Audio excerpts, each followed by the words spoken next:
لە هەولێر بەمەبەستی دابینکردنی پێداویستیەکانی کشتتوکاڵ و مادە خۆراکیەکان و بەرهەمهێنانیان نزیکەی 200 کۆمپانیای بیانی و خۆماڵی بەشداریان لە کردنەوەی پێشانگای نێودەوڵەتی هەولێردا کرد. هاوڵاتیان و چین و توێژی جیاجیا بۆ کڕین و ئاشنابوون بە بەرهەمی ئەو کۆمپانیا بیانی و ناوخۆیانە ڕویان لە پێشانگاکە کرد. کردنەوەی ئەو جۆرە پێشانگایانە گرنگی زیاتر بۆ ئەو کارگە کۆمپانیا خۆماڵیان کە دەتوانن زیاتر بەشداری بکەن لەو پێشانگانە بۆ ئەوەی زیاتر بەرهەمەکانیان بەناوخۆ بە دەرەوە بناستێت و پشت بە کارگە و کۆمپانیا دەرەوەکانە بەستێت.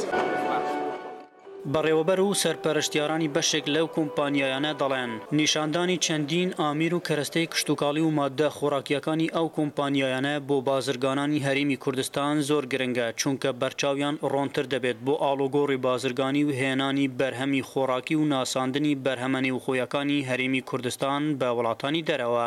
مادەکانمان مادی زۆر سروشتین و هیچ مادێکی کەیتیانە. بەرهەمەکەمان بریتینە بەرهەمە شیرەمەنیەکان وەکو ماست و شیر و پەنیر و قەیماخ و ماستاومان هەیە زیاتر لە 20 جۆری پەنیرمان هەیە. تازەیەتە کوردستانەوە یەکەم جارەکە لە کوردستانە بڵاو ئەبێتەوە براندێکی تازەیە زیاتر لە سەدەیەکە لە تورکیا مادیان هەیە.